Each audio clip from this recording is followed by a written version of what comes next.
Hello, I'm Dr Annalene Weston, dentolegal consultant at Dental Protection.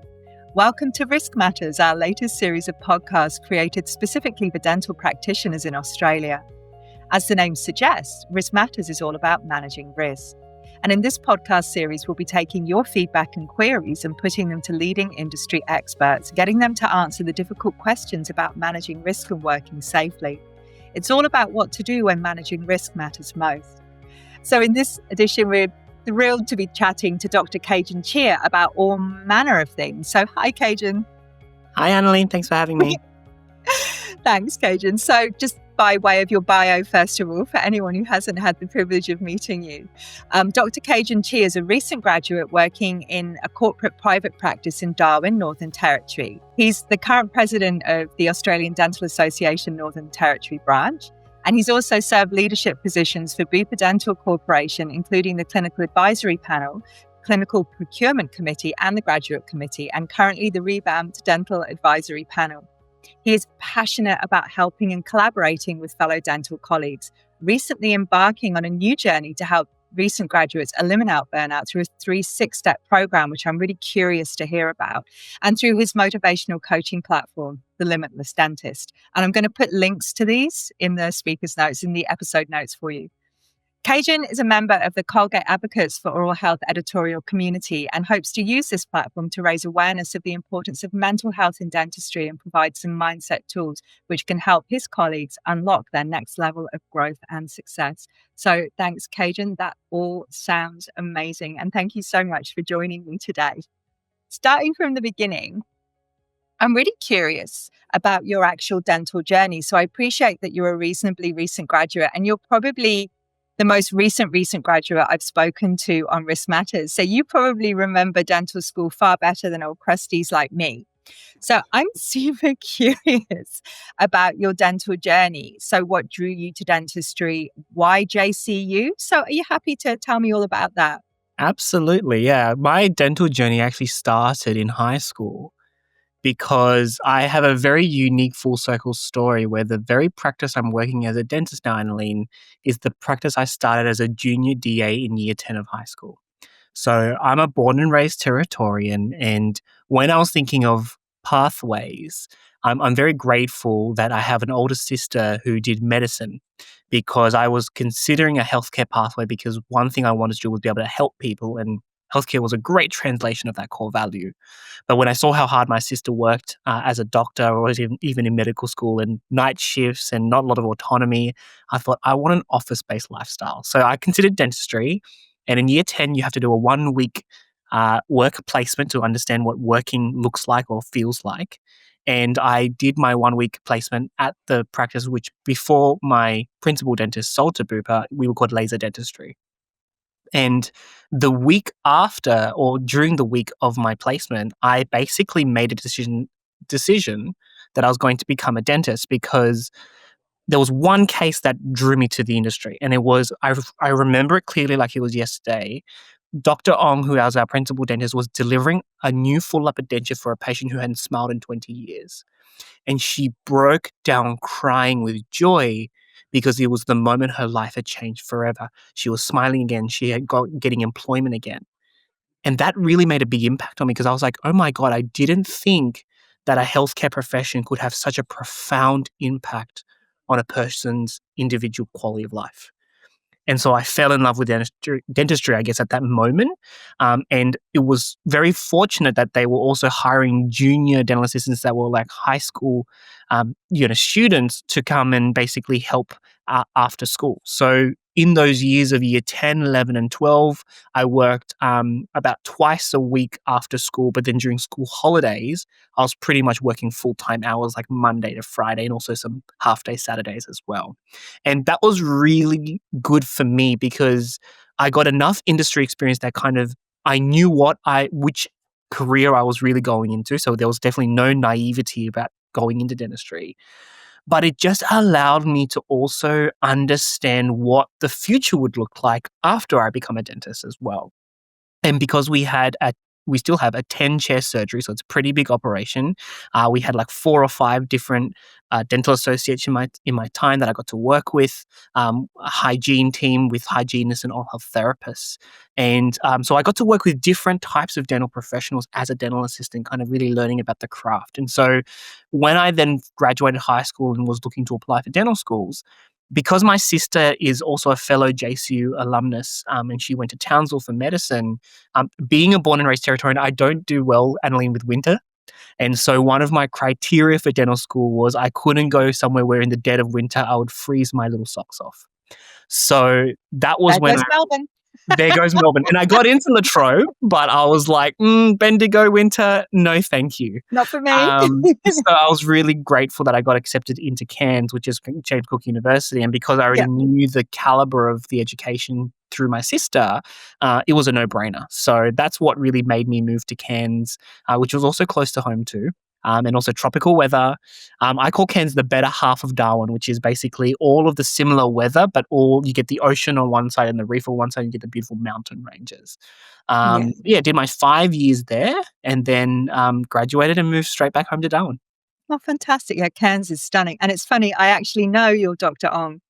And if I recall, he's a past president of ADA Northern Territory also, which is how I first met him. And that's lovely to know because I know that he was very passionate about mentoring and about recent graduates. And I love that story that you have that full circle story at that clinic. And I'm sure he's really proud of you with that. I always think as well that dentists who've had the opportunity to work as dental assistants are actually slightly more rounded as I see you're nodding, because I think there's so many more aspects to it. And finally, I absolutely hear you. The temperature in Queensland and Brisbane's dropped to 22 all of a sudden. And I actually have a jumper and jeans on today because I'm freezing. So I completely hear you. So back to Darwin, there was never any possibility of staying in Cairns or going somewhere else. Well, the reason that I came back to Darwin, Annalene, is because my whole family, immediate family, is in Darwin. And so for me, I guess I'll share. I'm a very family-oriented person. Family is my other very big core value, and so wherever my family is, and because they're my network of support, and I know this will link back to mental health when we kind of dive deeper into that. I needed to make sure I had close family by, because as much as it sounds exciting to create a career in a different city, Darwin has always been my home, and the way I explain Darwin to people who have never been here before, even people who don't understand what it's like to grow up here. It's the kind of community where you do have to leave home, leave the nest, gain some skill set, and then actually add value by bringing new knowledge back into the community. That's really how I feel I've contributed to the Darwin community as a dentist. That's a beautiful way of looking at it. And yeah, that's fantastic. So I'm curious then. So we go back to Darwin, and it's interesting that you recognized a need, like you said, that's your value, and you recognized the need to have a support network. Did you know any other dental practitioners there apart from Dr. Ong, or was it just you as a recent grad? No, so I forgot to also add that during the time when I graduated high school and went to JCU to do dentistry, around about, I think it was 2015, so I was in second year, Dr. Ong then sold to Dental Corporation. Mhm. And when it became a Bupa Dental practice, because of the way that the corporates work, they weren't able to hire me as a temp DA during my university holidays because they had minimum hours to fill when they do hiring Yeah. processes. So what actually happened was during all of my uni holidays, I actually worked for 2 other dental practices in Darwin. And that was a really great insight because I got to see 2 different smaller operations compared to the practice I'm now at. But it gave me an insight into how different practice systems work, and gave me also an idea of who do I want to work for when I graduate and move back home to Darwin.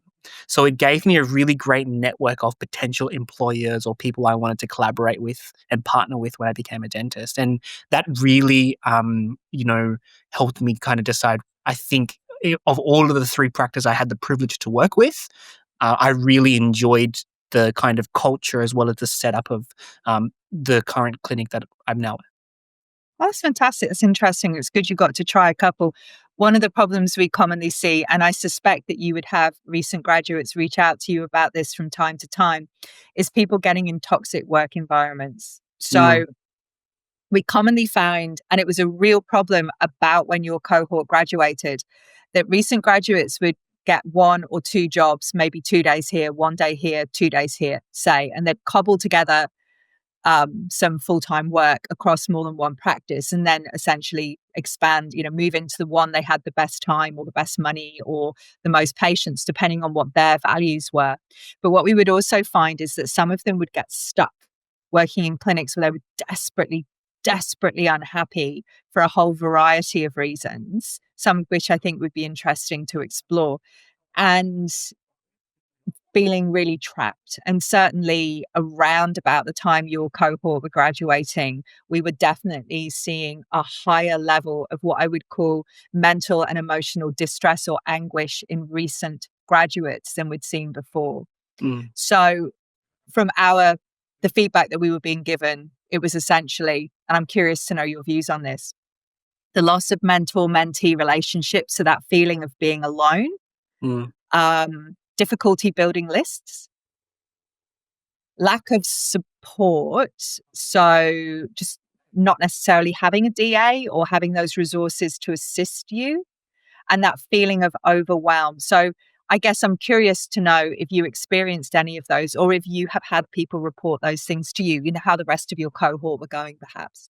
Yeah, so you are right, Annalene, that I have heard that feedback and those testimonies from many different years of cohorts since I've graduated.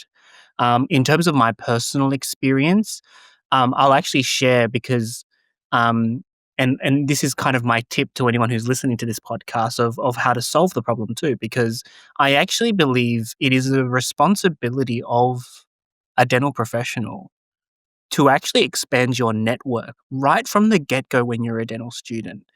It's that classic adage of all of the opportunities in your life generally, and if I really reflect on all the amazing things I've been able to achieve in my life thus far, it's always been based off whom I've known, not about what I've known, because what I know only represents a basic standard of knowledge that many people also share.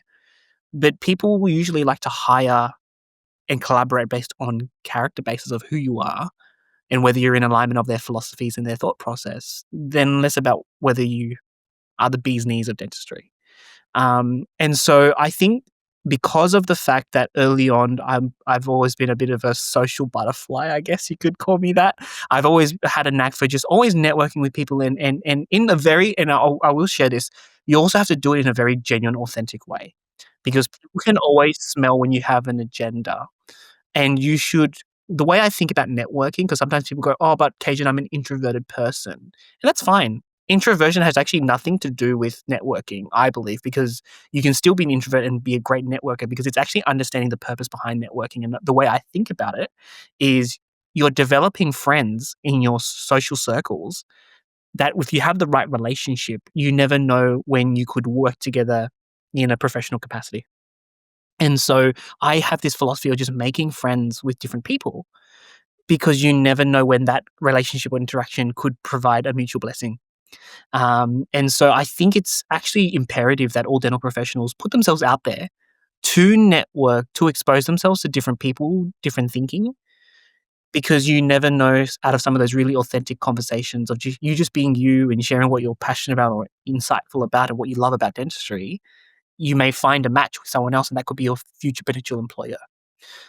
So I would say that when I got my job at Bupa Dental Casuarina, I was really lucky that I still to this day have never done a proper job interview because throughout my dental schooling, I made it a mission of myself every uni holidays to actually just show up to the practice, show my face and say hi to the team.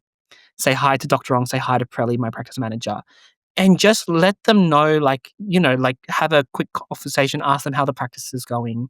And my photos, by the way, were still on the wall. So when I actually went to go apply as a dentist, I went to the back of the tea room and my photos of when I was in high school still on the wall. So it was like I was coming home, right? I was grateful that Dr. Ong created a job for me.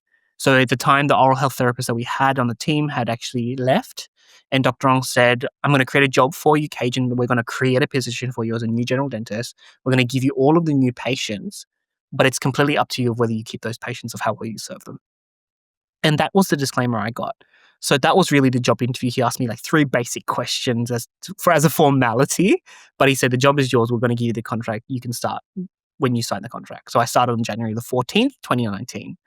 And I think that's important to note, because every other opportunity I've gotten since then, whether it's as a dentist or otherwise, has all just been through meeting new people and finding avenues where that makes sense. So for instance, if your local ADA branch has like a study club happening, or there's a regional study club from another kind of organization where you can attend and meet people in your local area that are fellow dental professionals, you just never know where that interaction could take you. So I think that anyone who feels isolated, if you're also, and I know I'm going to be stepping on a few toes here, if you don't change anything about your situation, you also can't expect different results. I don't disagree with that. And I think you're beautifully encapsulating a concept I've been considering a little bit, called the concept of Shoshin, which means beginner's mind.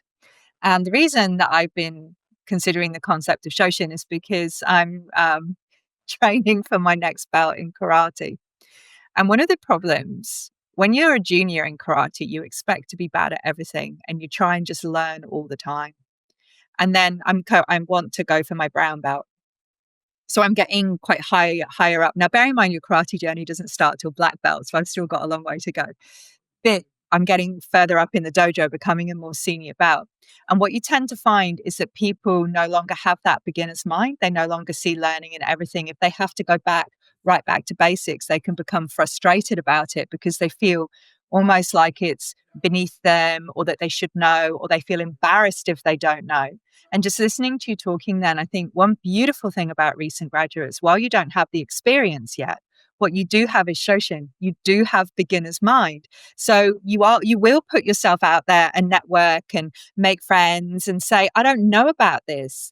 Can I come and watch? Can I come and watch you in your clinic? Can I come and watch you take teeth out on your day list? Whereas a dentist who's perhaps 10 years out may not feel as comfortable putting themselves out there. They may feel perhaps that there's an expectation that they would already know. So I absolutely agree with you. And I think at any level of your career, but as a recent graduate, it's really important to make connections with all your local specialists as well, because if something goes wrong, those are going to be the people that you need to turn to.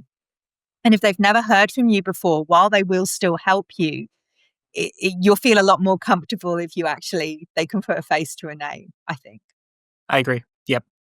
Yeah. So specialists in Darwin, actually, I know you of some traveling specialists that go up there. Are there many specialists situated in Darwin currently? No, we're really struggling for specialists. So we're in a really unique situation where most of the general dentists are required to almost be kind of super GPs, Yeah. have a broad range of skill set. So we have 2 local orthodontists who are amazing. We have 1 local periodontist who's also Mm. amazing. And then we have some visiting perios, I think, from Queensland, and in the past used to be from South Australia. We have 2 visiting endodontists, I believe 1 from Victoria, 1 from South Australia. And we used to have a visiting oral medicine specialist, but Mhm. Amanda, who's just had a little baby, Yeah. is obviously focused on her little one. So we're looking to hopefully reinvigorate a brand new visiting oral medicine specialist. And then we've also got 1 local Max Fax and Wow. 2 visiting Max Fax as well. Yeah, it's a lot, isn't it? You're actually better resourced than I had hoped. I think that's good that you have got so many people coming in. But of course, that having worked in a regional area myself, the problem with visiting specialists is you have to wait for them to come. So I know that you speak about an oral medicine specialist. I remember I had a patient, I took some teeth out and sent them to the prosthetist to have a denture made. And they came back to see me maybe 3 months later. I'd taken out some lower anteriors. They came to see me maybe 3 months later because their denture wasn't fitting and the prosthetist kept adjusting it and they couldn't get it to fit. Took their denture out and essentially they had a growth through the sockets where I'd taken the teeth out. And yeah, I knew what that was. I didn't need to be an oral medicine specialist to know what that was. But then you've got to wait. And luckily, our visiting specialist came every 10 days, 2 weeks. So we got in as quickly as we would have got in, I suspect, if we'd been in a city. But it's that waiting can be hard, particularly if you displaced a tooth or something terrifying like that. So January 2019, interesting time to graduate. So what was your first year like? Oh, it was a roller coaster ride. Yeah. And the reason why I say that is because it sets up my burnout story, which happened Mm. 18 months into my career. Because one of the problems that I hadn't considered, or so not problems, the thing I hadn't considered was my entire life was as I call it, a chess game to become a dentist. That was the only focus I had. But the problem was once I graduated, I had no plan of what was next. I just knew I wanted to be a dentist, I knew the clinic I wanted to work at, but there was no concept of what kind of dental career do I want to have. No one had ever asked me that question before. And so what happened was I was going with the flow. I was seeing new patients, lots of experience. And I will say that I do understand what it's like to have not the mentor you need at the time. Because one thing I've learned to appreciate is that while there are many people who want to offer mentorship, I think, and I'm going to just say this because I believe this from the depth of my conviction, it's an overused term.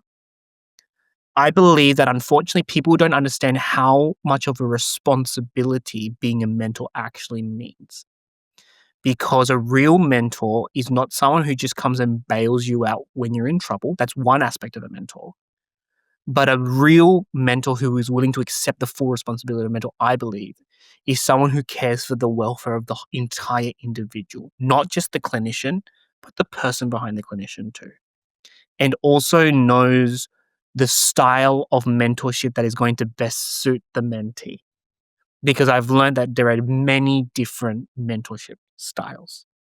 And I found that I was very grateful that because there were 3 senior associates, including Dr. Ong, in my practice, I had the ability to turn to different mentors for different things that I needed. However, when I experienced my first clinical mistake, that was when things started to spiral. So the very first clinical mistake I made, which I know everyone has made in their career at some point, it was my first lower molar endodontic case. And I hadn't really done a lot of endo. And I managed to separate 2 size 10K files in 2 separate canals. And thankfully, thanks to our endodontic colleagues, they managed to actually remove the files and bypass and get a really great result. And this is another reason why I believe, Annalene, you need to know your specialists and be able to communicate well to them and have a baseline relationship with them. But at that moment, I thought I had caused abhorrent trauma to this patient. Like I thought I have completely ruined this patient's life. And I think that is deeply rooted in something we all have as dental professionals, which is perfectionism. Because Yeah. if it wasn't done perfectly, it's not good enough. And And good I enough for was who, Kaejenn? Good enough for the for me, patient? For you? good enough Good for enough for me. you? Nothing about the patient, not to my Mm, standard. interesting. I don't disagree with you. I just, Yeah. I'm fascinated. And so when that happened, rather than taking what I call the growth mindset now of saying, how can I learn from this and improve? I said, I never want anything like that to happen again. So what did I do? I never did endodontics after that. And then the next thing happened. I broke a tooth, as we all do, Of course you did. Of and I pushed a root into a sinus, as we all have course you done did. before. And I said, I don't want to take out any molar 3-rooted teeth anymore.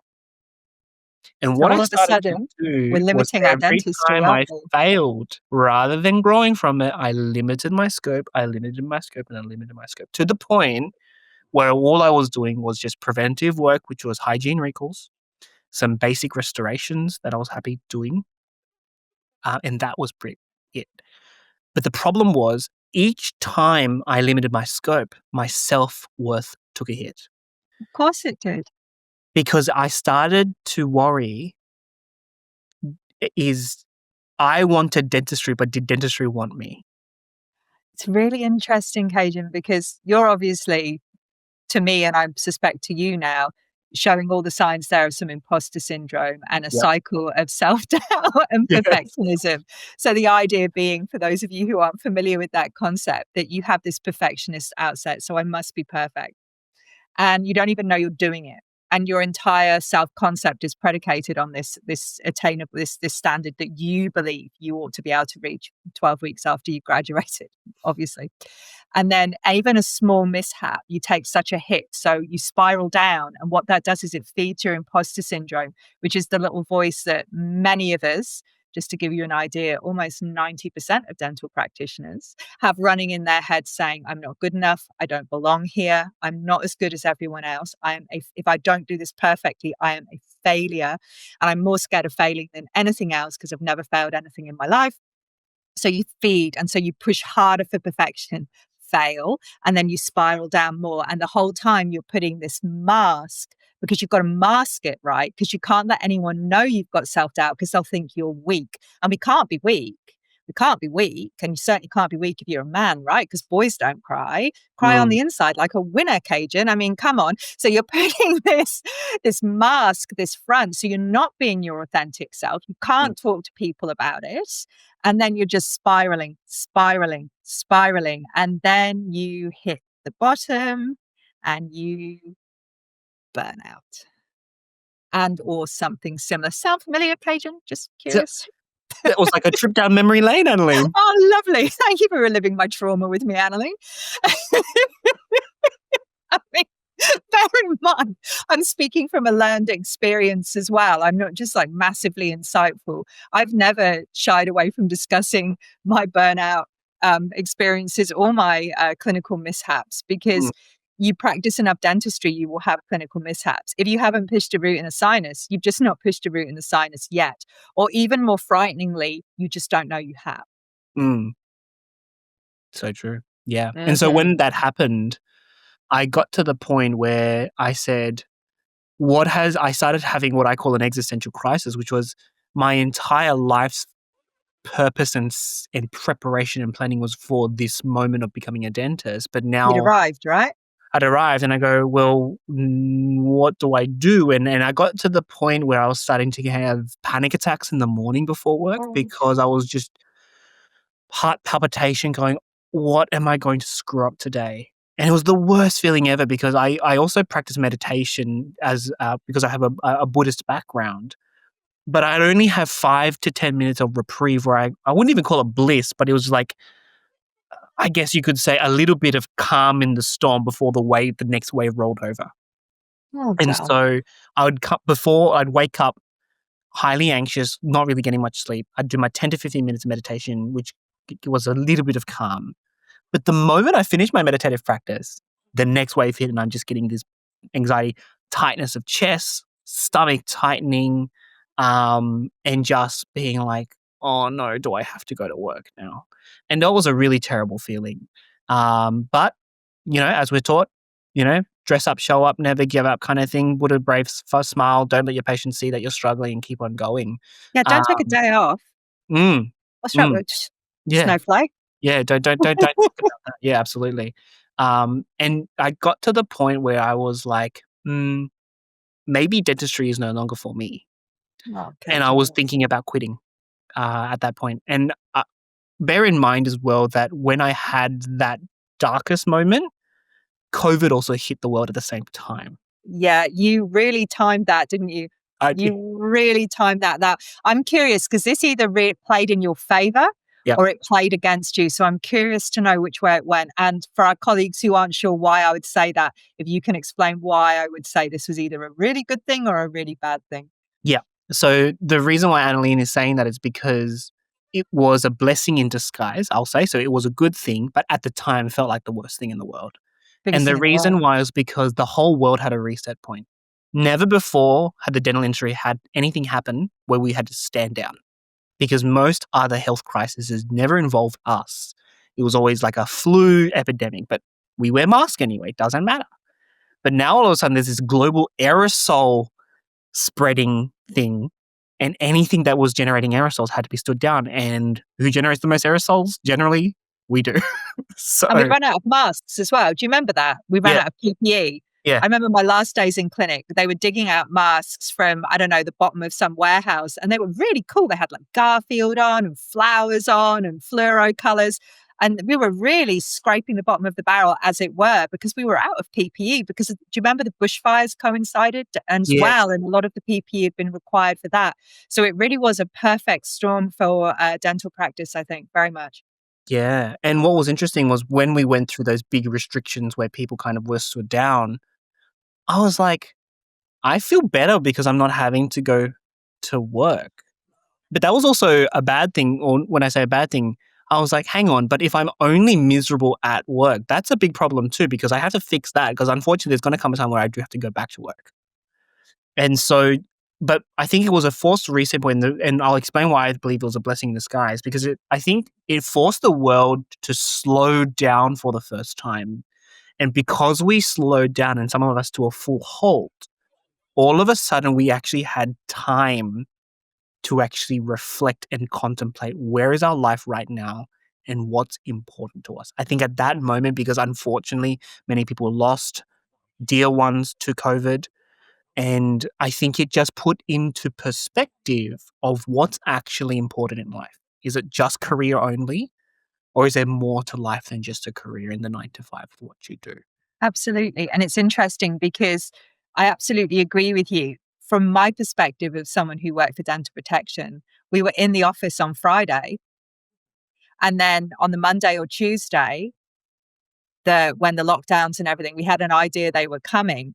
People were ringing, asking what it meant for their clinic. And we literally had all the data up in real time because it was being updated so quickly. And it was one of the busiest periods we have ever had. So absolutely agree with you this moment to sit down and reflect. But from our perspective, we were taking more calls, more queries. And what we were overarchingly getting from people was there was the sense of panic, the sense of loss. People were really worried about what they were going to do about their staff, if they couldn't afford to pay their staff, if they couldn't afford to pay their bills, the stress and the strain. But I also absolutely agree with you. It gave people the gift of time Mm. to reflect. And I know a number of practitioners who used that reflection time and came out of COVID very, very different clinicians or in a very, very different career. Yeah. And during that time that I had that time to think and ponder, I began to ask myself the question, was it all of dentistry that I wanted to quit, or was it simply clinical dentistry I wanted to quit? And that was a really interesting question I began to ask myself, because I was at the fork in the road. You certainly were, weren't you? And And young, if you don't mind me yeah, saying, young to hit very that young. fork. Mm. But I'm grateful it happened that early on, because it's been the greatest blessing and transformation in my life, and I'll explain what I mean by that in just a few Ooh, moments. At the fork in the road, I had 2 options: quit dentistry and go into a completely different career. Now, the problem is I had also purchased a house in March of 2020, and I now had a mortgage. And that was also another thing that was like, that was either the smartest or the dumbest decision. It was actually the smartest decision because it's been an mm, amazing investment thus far. However, I was like, if I quit dentistry, I need to ensure I replace the income that is either level match of what I was earning as a dentist, because I now have financial responsibilities that are just not something I can just say, oh, I'll figure it out later. And so fork in the road one was quit dentistry, go into any other industry. But then I asked myself the next question during self-reflection, which was, what happened because I didn't deal with the mess I'm experiencing when I experience failure and imposter syndrome, or like I run into struggles in that industry? Do I just burn out again and quit and then find the next thing again? that's very insightful of you, particularly for someone so young. There's a couple of things which I've loved everything you've said. You can tell by the look on my face, but there's a couple of things I've absolutely loved. One of them is your insight that is it all aspects of dentistry? Because I think that when we're unhappy with our job, we can see it as this blanket, everything's rubbish. And actually, if you think about it, it's not. Mm, And then the other thing is this idea of yours that is this the job, or is this perhaps something about some tendencies in me when things don't go to plan or the way I was expecting, and my coping mechanisms? So if I react like this in this situation, will I react like this in a different situation? That is incredibly insightful. Most people don't think that far. I'm loving this for you. Well, I have to thank my mother and my sister because I was raised by two very self-aware, introspective women who grounded self-awareness in me from very young. So I've always been a very naturally self-aware person and more of an emotional man where I'm very in touch with my emotions. And I'm very grateful for that because it has empowered me with the greatest power I believe on earth, which is vulnerability. But so the other fork in the road I had was do the harder work of figuring out why am I having these symptoms of anxiety in my clinical performance, my self-worth. And then if I get to the end of that road and I've healed from that trauma, if I realize that if dentistry is no longer still in alignment of my values, but I've done the harder work, even if I quit dentistry, should I hit another wall, I am now prepared to face that wall. And so I chose the second path of doing the harder work. Now, what did that look like? At that time, it's really important to recognize that I, being not only a male dentist, but an Asian male dentist, the stigma within the Asian community of mental health is very big. We don't talk about our emotions in terms of mental health issues because you suck it up, you just work hard. Because our parents went through tough times, and so we need to learn how to go through tough times too. The problem with that was that there was also a huge stigma for getting psychotherapy and seeing a psychologist to get help. So that was not an option for me. So I had to find another avenue to therapize though. And so my option I had was the personal development coaching industry. So I basically, around the time of COVID, Tony Robbins was doing this thing called the Breakthrough Challenge. And he did it free for the whole world and did it via Zoom. And it was a 3-day thing on Facebook. And so I subscribed to it and I attended, and basically it was a 12-hour live recording that you could rewatch for like 24 hours maximum afterwards. And I attended, remember, one session, and because I was just like, so like I had already started to go back to work and I was still feeling really clinically low about myself. So I just said, heck, I'll just tune into whatever this stuff they're talking about. What was interesting in that one window of me just, exploring some of those aspects of what they were talking about in that breakthrough challenge, and it was a lot about understanding what your identity is, what are your core values, and what's your purpose, like what excites you about life, what do you want to create? And I was like, I was starting to see light at the end of the tunnel of hope, and I'm like, I don't know what this is, but this feels good. It's a different feeling I've not felt in a long time, which was essence of joy again. And the other thing I'll also mention too of why I was able to compartmentalize of is it just all of dentistry or is it clinical is at that time when I graduated as a dentist, Annalene, from my first year as a new graduate, I automatically, because I've always been part of leadership circles, became a counselor of ADA Northern Territory. And so because I was already in the ADA NT Council in the midst of my burnout, what was interesting is on the very same day, I would feel clinically low and depressed about me as a dental professional seeing patients. But then in the evening during a council meeting talking about leadership stuff, I would feel like massive surge of joy, full confidence, and like in my best form of who I am. And that polarizing difference in the same day was really confusing to me because I said, if dentistry is not for me, how can I be low like 3 hours ago and now feel joy in the evening? And that's when I really began to kind of look at the data in front of me and say, is it all of dentistry or is it just clinical dentistry? Because leadership dentistry, it's in my forte. I excel in this area. I don't feel any anxiety in this arena. And that was when I knew, okay, I need to solve what is the concerns I'm having. And it was really, what was my relationship with failure? Right. And so from that breakthrough challenge, because I thought it was like living on Facebook forever, but I didn't realize obviously of that, as we know, everything with intellectual property, there was a limited time window. So I came back weeks later to go, oh, I remember about that breakthrough challenge thing. And it was gone. And I'm like, damn it, I missed my chance. And then, as is the coaching industry, as they ramp up, they did another challenge, which was called the Build Your Brand Challenge. And this time, I invested. So I said, okay, 3 days, I'm going to rewatch all of these 3 free sessions, and I'm going to just learn and develop. And those 3 sessions were transformative because it allowed me to do some what I call practical psychology, which is really just inner work, but have action things to do and think about, okay, what are my core values? What's my current identity? What's my desired future state of what do I want in the future?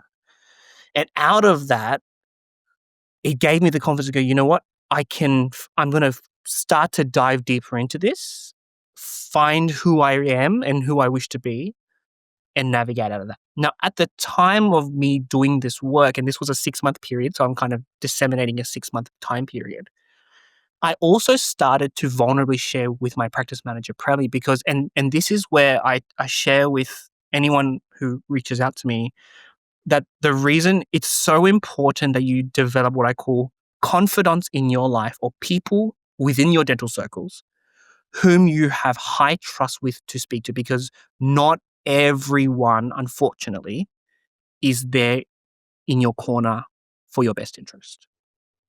And I was very lucky that both Dr. Ong and Preli were in my corner for my best interest.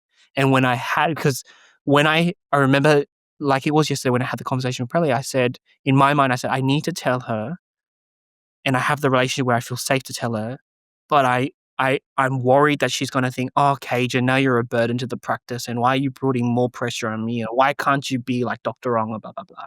That's what I was expecting to be judged. What I got instead was unconditional love. They said, Kaejenn, we're going to slow your books down. If you need any extra help, you reach out to Dr. Ong, to the other dentists, and you take the time you need to slowly build up again. And that was the biggest blessing because it allowed me space and grace to refine myself. I also, at the same time, started within my network to share what I was going through and open up to other colleagues. And that was what birthed the Limitless Dentist, because every dentist I spoke to, whether it was 10 years plus out, 3 to 5 years, every dentist had gone through what I was going through. And what was interesting was I was like, oh my God, I'm not the only one going through, because I thought I was the only one. So it took the burden of pressure off my shoulders to say, oh, thank God I'm not the only one. But then the bigger nightmare that came across was, wait, so this is the status quo that at some point in time in your career, bad luck, you're going to burn out and there's nothing you can do about it. Yeah, the blessing is you get to feel rubbish almost all the time. Why did no one tell me before I invested all this time? So you mean that we all just feel bad about ourselves pretty much all the time and then adopt really unhealthy coping strategies? Wow, Yeah. this is amazing.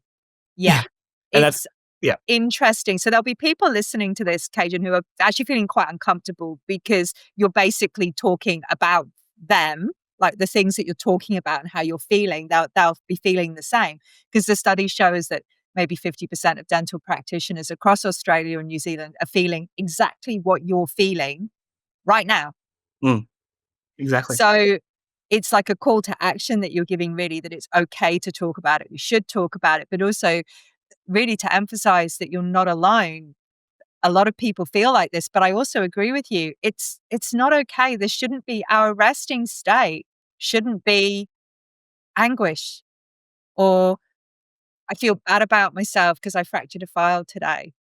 I feel, I'm a failure because I broke a tooth. Yeah. Happens. And that was a huge thing, actually, Annalene, that if I was to say what was the one cornerstone of my transformation in that 6 months, it was the identity shift. So what the personal development work that I did helped me understand was, when people used to ask me, what do? I responded with, I am a dentist. But that's actually not wholly true. I'm not just a dentist.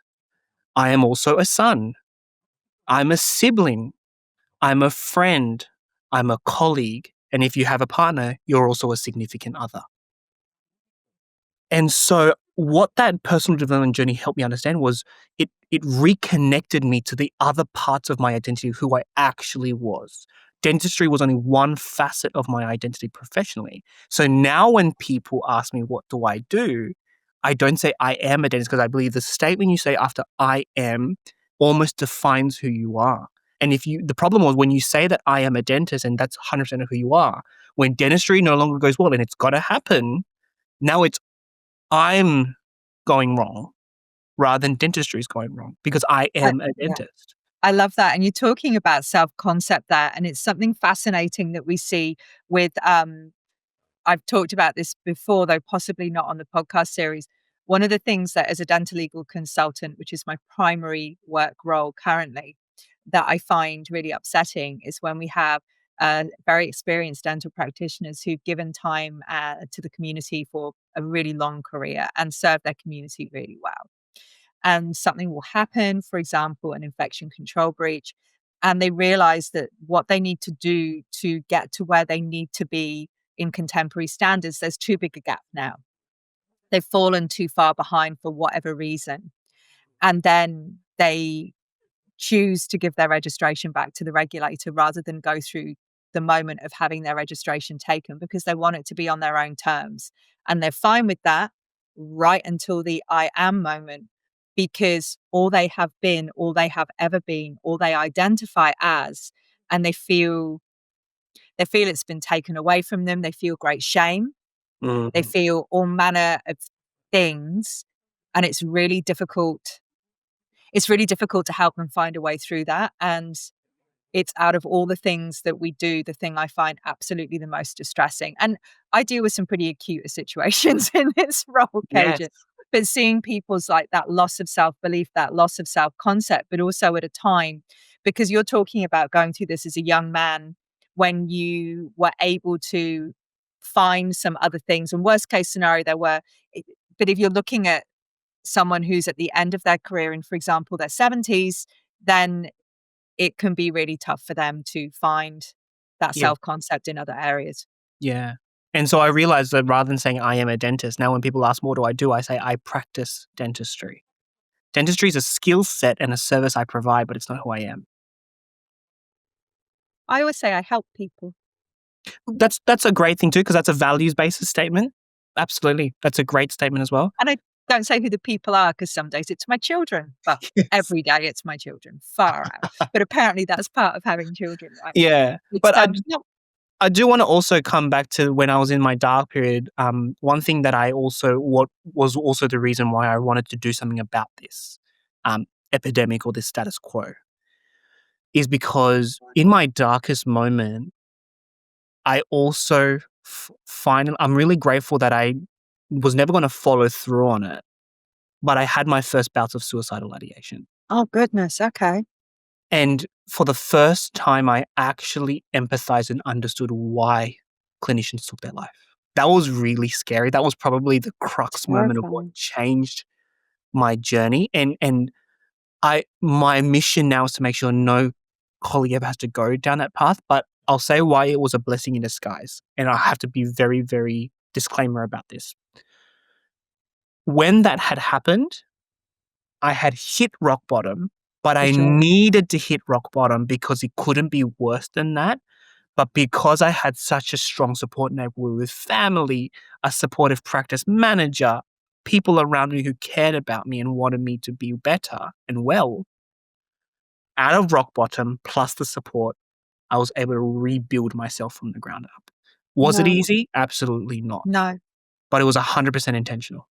No, that's beautiful. And I will say to any colleagues who are feeling that rock bottom moment, one thing that you do have access to through your membership with Dental Protection and the Medical Protection Society for our colleagues overseas is access to a 24-hour confidential counselling service. And it is a genuine 24-hour confidential counselling service if you're having any thoughts of those nature that Kaejenn's discussing, and perhaps you don't have the support network he had, or you don't have your support right around you right now, there are people you can call. And there are, of course, other services in Australia too. But for example, the Dental Practitioner Network. But just as for those dental protection members, we've got you with that because what Kaejenn's discussing or outlining isn't uncommon, and it's something that we absolutely are here to help and support you with. So I'm grateful to you for raising that. although I'm really sorry that that was your rock bottom. Yeah, well, I call it a blessing in disguise to this day because now when I have the great fortune and blessing to speak to colleagues and they are willing to share those similar situations with me, I now no longer need to sympathize with them. I actually can empathize with them. Yeah, But you're more importantly, in the empathize boat. with them to bring them out and say, you're not alone. Yeah, This too shall pass. But this absolutely. will only pass in the right way if you are very intentional about figuring out what do you want out of this, and then you make sure you draw in and you use every support network you have available to help you. And this is where, the whole belief system that I developed through the Limitless Dentist, I realized that when you don't have belief in yourself, and it comes back down to self-concept, Annalene, you need to borrow belief for a period of time before you can have it for yourself. I That's believe it's like a beautiful. bank account. You need to deposit belief in yourself every single day through the actions you do and living through your values. But there are also going to be circumstances that test you in life that withdraw from your belief account. Clinical mistakes, doing something for the first time, imposter syndrome, all of those things. And so I had to, because my account was at zero, or maybe I was even in debt, where I was in, kind of borrowing belief for a time from people. I took a loan. I really, I gave permission for myself to borrow other people's belief in me, that they believed in me, to re-raise my account to a healthy balance and then be able to self-deposit again on my own terms. That's beautiful. So mindset coaching then. So where did that come in then? Because obviously you're a mindset coach, as I said in the introduction. We'll be putting some links in the episode notes for those who are curious. So where did this then come in? So we've had this moment, this journey. It sounds like we've had a period of, I don't want to call it healing because it sounds trite, but it's actually in many ways healing because it's healing on every level, including some quite deep emotional levels too. But you've Mm. had this period where you've turned things around. For those of us Yeah. who like the And term. basically I started to go deeper into Tony Robbins' coaching certification courses. So I basically invested significantly into the kind of train the trainer courses that they had.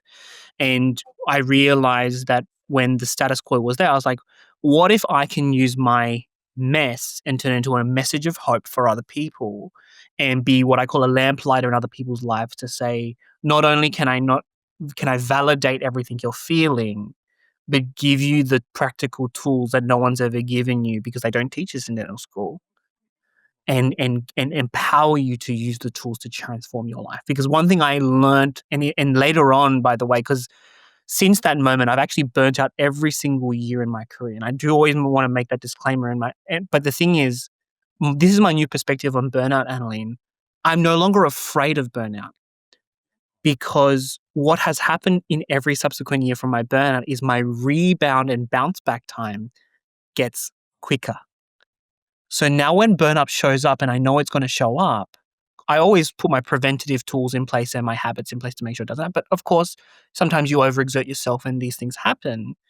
But I have confidence in knowing that when it shows up, I'm no longer unprepared and I'm no longer scared, because I doubled down on all of my resources around me to just say, look, it's happened, reset, refocus, restart. No, because again, burnout's not failing. It's just a symptom in many ways, in the same way that pain is a symptom, not a diagnosis. So you've raised a couple of points then that I want to delve into. The first one is, in order to not burn out, we need to have strategies that we put into place to prevent it. Now, this is like your day to day maintenance. Mm, But as you've also said, there will be times when these day to day strategies are not successful and you need to perhaps bring out the big guns or do something different. So, you've already mentioned that you do one of my day to day maintenance strategies. But so, what sort of day to day things do you think people could adopt to, we call it build resilience? Kaejenn, you and I would call it build resilience for people who aren't familiar with burnout. we would say that resilience is like the antidote or the antithesis of burnout. So if we can build our resilience, then we're less likely to dip into burnout. Although, as Kaejenn has rightly said, we'll still get there. But maybe it'll be less painful or less prolonged, or maybe we'll know that we're going to dip because we've got something on that's going to push us into that place and we're okay with that. So what sort of strategies do you think would be helpful to clinicians who are listening? Yeah. So my first tool or tip I can give is to reframe the definition. I don't like talking about mental health because mental health is a state of either health or ill health. It's too That's right. binary, but it's On or actually off, a right? spectrum of feeling. I like to use the term mental fitness because, like with our physical fitness, we know that if we don't keep our bodies healthy, we lose the fitness and we lose the capacity for our body to exert certain movements and perform well. So, like our mind, to stay physically fit, you need to exercise and move your body regularly. To keep your mind fit, you need to make sure you're engaging your mind holistically in different areas. And this is Love where, that. when we talk about fitness is all comes back down to habits. Now, I'm a huge personal development reader. That's what has fueled me for the last 5 years since my burnout journey.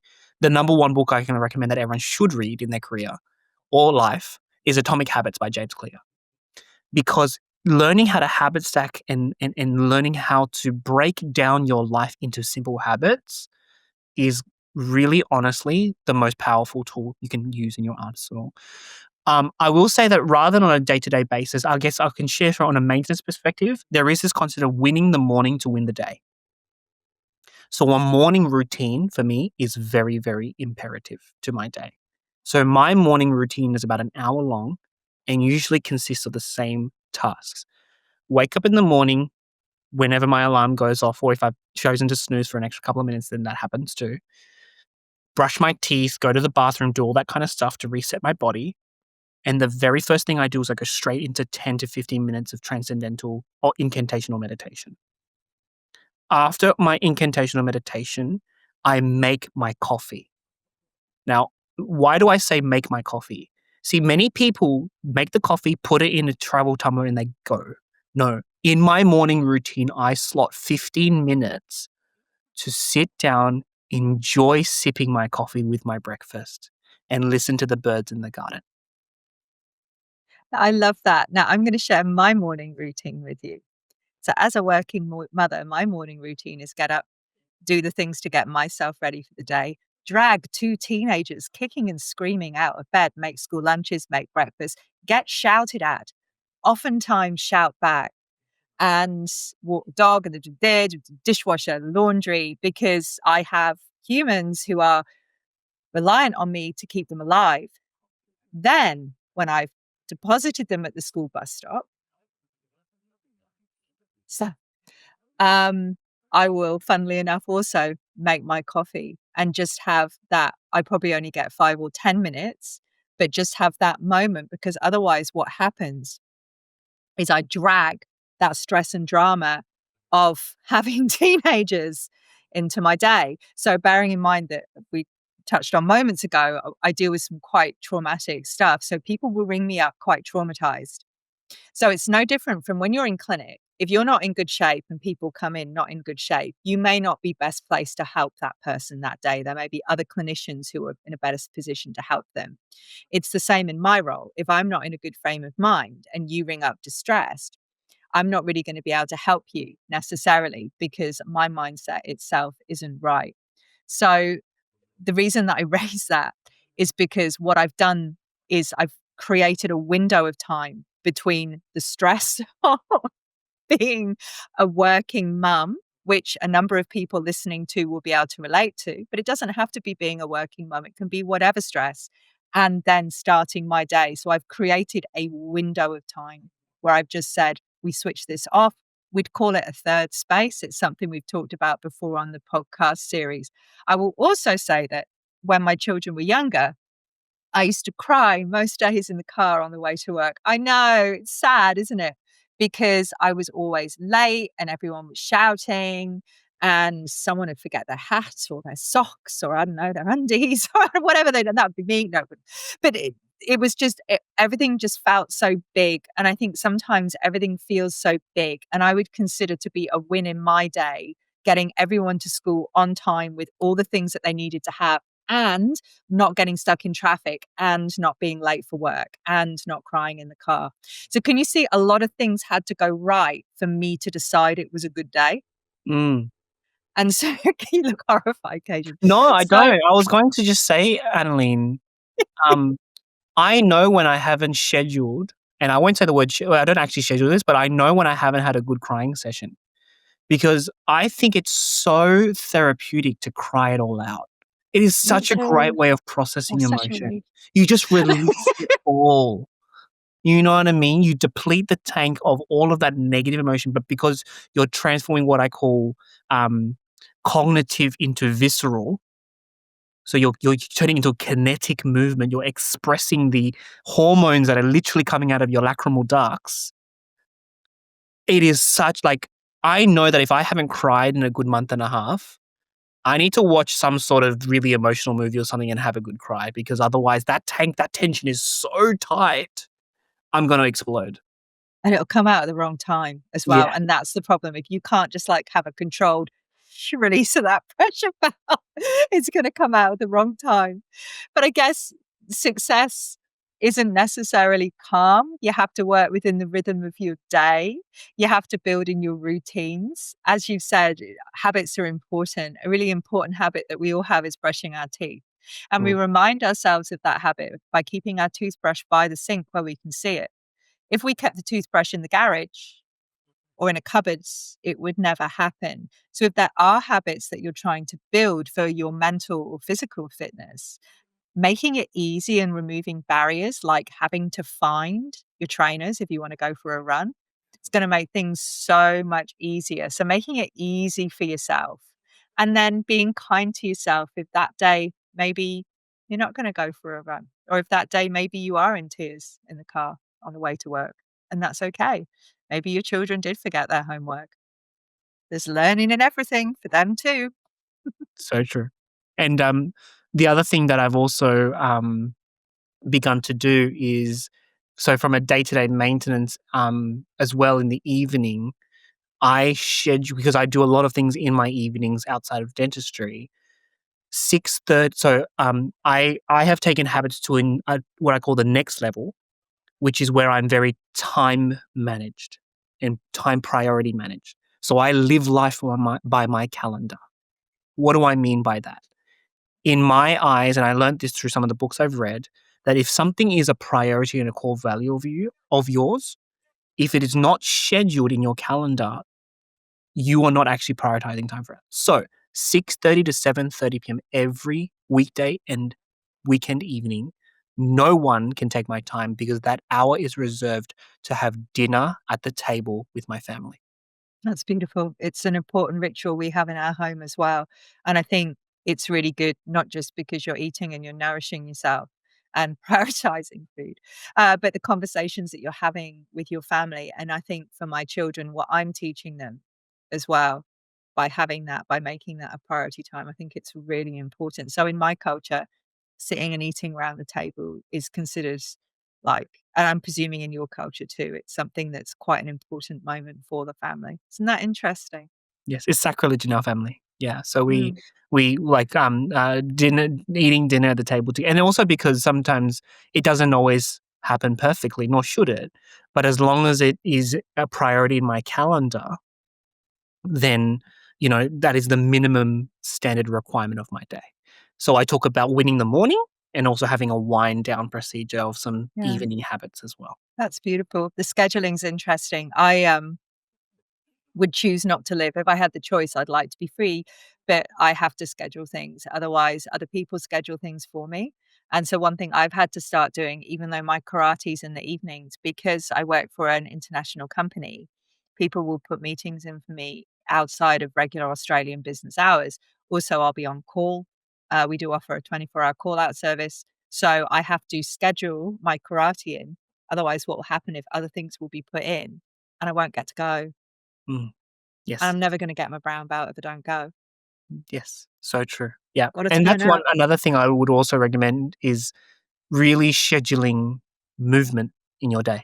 And I specifically use the word movement and not exercise because any form of movement, whether you enjoy it or not, but what's more important is you just make sure you move your body in some form is very healthy for you. Yeah, one thing I learned recently is, when you're really just not feeling it, you just don't want to go and do it. You don't want to go to the gym, or you don't want to go to karate, or you don't want to go for a swim or whatever. Every workout, even the ones you don't want to do, has value. And I hadn't ever thought about that, because sometimes you go in and you can't do what you can usually do because you're tired or whatever. But every workout actually still has value. And I thought, isn't that interesting? Even the ones you don't enjoy, even the ones you didn't want to do, you're still building towards a goal. Mm. I think in psychology, they have a reasoning for that because um, so the way I think of it is I encourage people to, if it comes to exercise and fitness, physical fitness, I talk about a challenge worthwhile.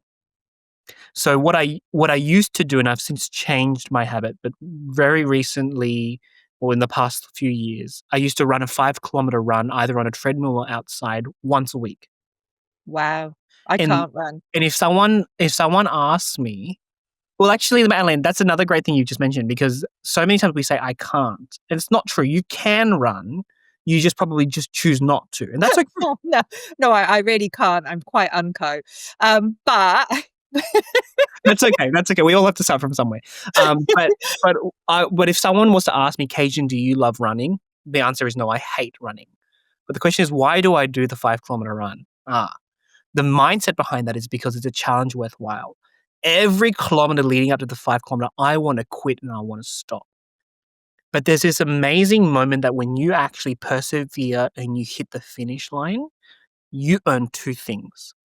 You earn your self confidence because you finished what you started, but you also earn your self respect because you followed through on your own word.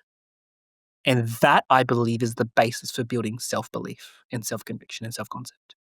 As long as you follow through on what you said you were going to do and you are self accountable to yourself, whether any other third party was not accountable to you on a day that griped you a specific way, I always, where possible, try to follow through on myself. If I say I'm going to do it, I try to follow through, even if I you don't like sound like my you sound like my sensei. You do. This is what I feel like. I'm talking to my sensei because he would say exactly the same thing. He would. It's like I'm having a conversation with my sensei. I'm being deathly serious because this is exactly what he would be saying to me about my karate journey. Because, yeah. Anyway, enough about my karate journey. It's really on my mind at the moment because I'm so desperate to go up to the next grade. And it's it. interesting because it is no different from anything else that we do. Do Yeah. you think I think I'm good enough? I don't think anyone does. Do you think I think that anything I do will make me, because you'll practice, right? The more I do, the better I'll get. The more I do, the more opportunity I have to make mistakes, just by the law of averages. And how do you think those mistakes will make me feel? Like Okay, so anything. I've got to start making some choices, right? I've got to start making some choices to have some growth mindset around those mistakes and see them as opportunities to improve. Okay. So in karate, the mistakes are public. So you make a mistake as a dental clinician, and actually, you're the only person who knows. Mm, Every dental practitioner has that moment when they push a root up into the sinus, for example, and time slows, and they will literally hear the blood rushing through their head, through their ears. And you have that moment where you have to tell someone. And some of our colleagues will actually choose not to, mm, or will consider choosing not to. They will always tell in the end. They won't just try and conceal it. And then they'll be cross with themselves for the fact they considered not. But it's a normal stress response. Just, it's okay. You're going to do the right thing. You're going to do the right thing. Okay. Then it becomes public. You fail in the dojo, everyone sees. That's a whole different part of your journey then. mm. So Because true. then we've got to talk about some humility there as well. Mm, yeah. And I think public failure is the greatest character builder. Oh, I've got some character from karate, I'll tell you. So funny. Don't worry. But no, it's true. It's Yeah. true.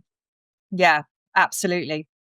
So some things that we can do, as we've discussed, some mindset things, some day-to-day things. So you've said that you're enjoying the experience of burnout annually currently. I wouldn't say I'm enjoying the experience, but I'm no longer afraid of it when it shows up and I'm prepared for No. it. And I think that's really positive. One thing I found curious when we first met is, for quite a young practitioner, you've already developed quite a portfolio career. Mhm. So, it's something I talked about with Matt Hopcroft when we recorded a podcast together, because one thing I think that can be helpful for some practitioners from the purpose of safeguarding their just everything really, whether it be their physical well-being, because dentistry can be, as we all know, it's incredibly hard on our bodies, it's incredibly hard on our minds, it's incredibly hard on us emotionally and with stress, is actually to have multiple roles. So some clinicians will have multiple roles in different clinics, and just that change of scene can be enough. Or they'll do a different type of dentistry. So they'll do a mix between public and private. And what they'll find is that the public dentistry fulfills a different side of their values to what the private dentistry fulfills. Okay, so there's different things. You have an interesting portfolio career in that you are still a practicing clinician, yes? Yep, 4 days a week. Then, sorry? 4 days a week still. 4 days a week. That's more than I had thought, because you also have your ADA work, which must Mhm. occupy your evenings then, I'm guessing. And my Thursdays, like today, And and my weekends. okay. And then we have the mindset coaching. Mhm. And then we also have the work that you do with Colgate. So that's quite a lot of things to fit into 7 days. So Yeah. how's that going for you? How are you finding that? Yeah, great. And I'll say why great. Every project I take on, this was the other thing I had to learn. In my personal development journey, I had to overcome being a people pleaser. As an overachiever, and I'm first to raise my hand and say I am a recovering people pleaser. My name is Kaejenn. The one thing I had to learn was learn how to say no, because I always said yes because I was worried about disappointing others. Now what I've learned to do is I live life according to my 4 key values in life. So every project I say yes to, every collaboration I say yes to, has to be good with 4 important things in my life.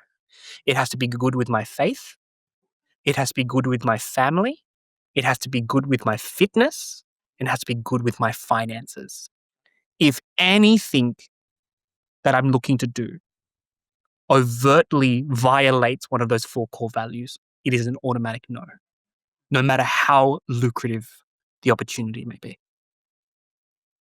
That's beautiful. And I think Trudy Lynn said to me recently, when you say yes all the time, because I nearly choked on my water then when you said that you were a people pleaser, because I too am a I'm a recovering people pleaser, and I'm not entirely sure I've recovered from that, the people pleasing. But when you said, she said to me, whenever you say yes to something, you have to think about what you're saying no to. And it was one of those statements that people say to you that it really, really, really resonated with me, because I think that I mentioned having to put time in my calendar after hours to do something that's really important to me. So what will people do then is they'll put time in so it will take away from my family, say. Mm, And so it's something that I've really had to learn, that it is okay to say no and to set boundaries. And when I'm saying yes, what am I saying no to? yeah, yeah. And so so all the things you've listed in my, I guess you want to say CV or portfolio of what I do currently outside of clinical dentistry, it is it's a juggling act. It's a weekly juggling act of reprioritizing what's key for this week. So if I'm needing to travel for any particular of my hats that I wear, then there'll be less clinical time in that week as a dentist, and there'll be more active time in those roles when I'm traveling for something. If I'm not traveling and I'm based in Darwin for the week, it's 4 days a week as a clinical dentist, and then on my Thursdays off, kind of maintaining other hats as I go. But it's funny because as we're recording this episode, this is actually my last day as president of the 18 Northern Territory Branch because we're having our AGM tonight. And I'm really looking forward to my next adventure, which is handing over to the next generation of leaders, but being that mentor to foster and support and upskill them so that they can shine in their best light. Yeah, that's beautiful. And I'm excited for you and I'm excited for your next adventure because you've given such good service. But as you said, now you'll just serve in a different way. And I think that it's a really, really positive way to look at it. So, Kaejenn, anything else you would like to suggest for colleagues for techniques? So when when we've reached burnout, things we can do to perhaps bounce back? Mm. So, in terms of some of the big gun tools you need to have, so we've talked about some of the small steps. It took my second iteration of burnout to call dental practitioner support, and then go and see a therapist for the very first time. And the therapist I saw was phenomenal. Um, I engaged a psychology practice called Mind Check HP. I'm not sure if they're still around, but they're Brisbane based. But I was looking for a psychology practice that specifically focuses on health professionals. So I found one in Brisbane called Mind Check HP. And I did it all over Zoom, but for me, it worked because I was so used to a video conferencing layout where I can still build relationships and have authentic conversations but in front of a camera. But that kind of 3-month stint with my therapist was another evolution in my transformation journey because having those tools when all of my existing tools no longer worked, and this is another thing to talk about.